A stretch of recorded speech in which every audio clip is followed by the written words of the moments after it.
Detalye sa pag-deny ni Rob C. sa mga aligasyon ni Alfred Vargas na pambubuli laban sa anak niya. Ipaglalaban po namin ang katotohanan. Yan nga ang naging kasagutan at pahayag ng ama ng sinasabing bully ng anak ni Consi Alfred sa kanyang social media post. Matapos nga ang isang araw ay nagbigay na ng kanyang pahayag ang magulang na inireklamo ng mag-asawang Vargas at pinasisinungalingan ang mga aligasyon laban sa kanyang anak. Tahimik lang daw siyang tao at kahit nakakaranas na siya ng pang-aagrabyado mula sa ibang tao, ay mas pinili niya ang umiwas sa negatibo, panatilihin ang kapayapaan at magkaroon ng respeto. Hindi raw niya gusto na mayroong kaaway o masangkot sa gulo. Iginiit nila na ang kasong isinampa sa kanila ni na Alfred at misis nito ay ipaglalaban nila dahil alam nila kung ano ang katotohanan sa likod ng mga aligasyon. Tahimik lang po akong tao. Ayaw ng kaaway, ayaw ng gulo. Kahit pa madalas na naaabuso, umiiwas pa rin sa negatibo dahil laging pinapairal ang kapayapaan at respeto. Pero sa patuloy na pang-aagrabyado sa aking pamilya, lalo na sa aking anak, panahon na para basagin ang katahimikan. Humingi rin sila ng dasal at pangunawa mula sa kanilang pamilya at mga kaibigan dahil haharapin nila ang reklamong inihain laban sa kanila. Sa aming mga pamilya at mga kaibigan, humihiling po kami ng dasal at pangunawa.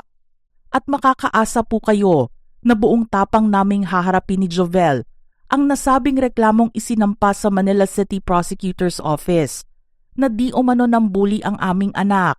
Dagdag pa ni Rob, sobrang sakit bilang magulang na maakusahan ang aking 8-year-old na anak, lalo na't hindi totoo at malinaw na binaliktad ang naratibo. Tama na, sobra na, labis na ang paninira. Sinabi rin niya na hindi sila mayaman at hindi rin maimpluwensyang tao para gawin ang mga bagay na ibinibintang sa kanila, lalo na ang magpalaki ng bully sa kanilang pamilya. Ang tanging hawak lang daw nila ay ang integridad at katotohanan na hindi mabibili ng kahit na anong posisyon. Hinanap naman ng aming team sa Showbiz Philippines ang social media account ng ina ng sinasabing nambully sa anak ni Alfred. At nang makita namin ito, ay isang post na pala ang nakalagay sa kanyang profile na nakapin at may petsang February 25, 2026. Aniya sa post ni Vel Bacosa, last February 14, 2026, sa mismong araw ng swimming competition ng anak ko sa Rizal Memorial Stadium, naharas kaming mag-ina ng isang individual. Kahit babae ako at 8 years old lang ang anak ko, pinagdududuro niya at pinapahiya sa harap ng maraming tao. Nanginginig at umiiyak ang anak ko sa takot. Kahit gaano kasakit at traumatic, kinausap at pinakalma ako ni Rob pagdating niya. Kaya nanatili kaming tikom at pinagpasa Diyos na lang namin ang nangyari. Respeto at kapatawaran ang nangibabaw. Pero hiling lang ng pamilya namin na sana naman wag na ito maulit sa loob ng eskwelahan ng anak ko dahil may nakarating sa aking balita ng pagbabanta sa anak ko. Please lang, 8 years old lang yung anak namin.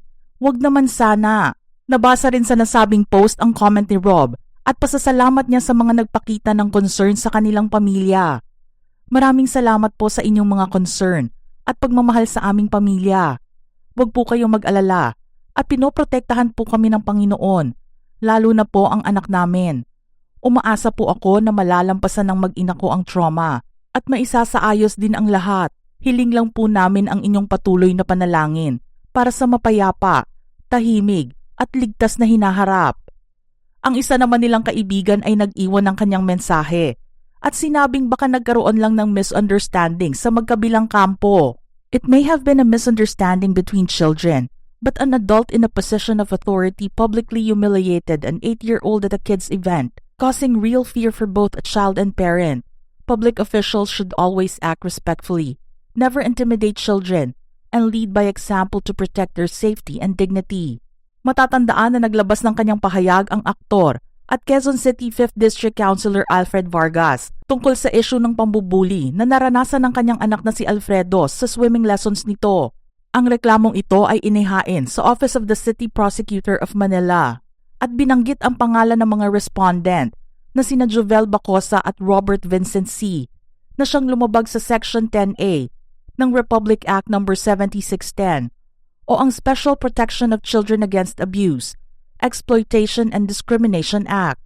Ang issue nila ay umabot na sa breaking point habang isinasagawa ang isang swimming competition sa Rizal Memorial Sports Complex noong Pebrero.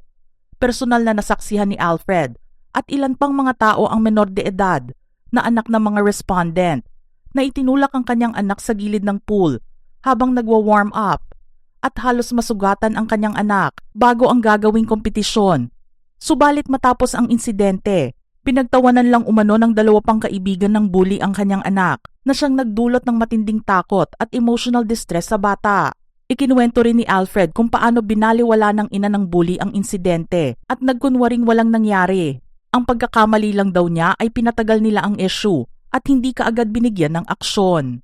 Mga ka-showbiz peeps, anong reaksyon nyo dito? Type your comments below.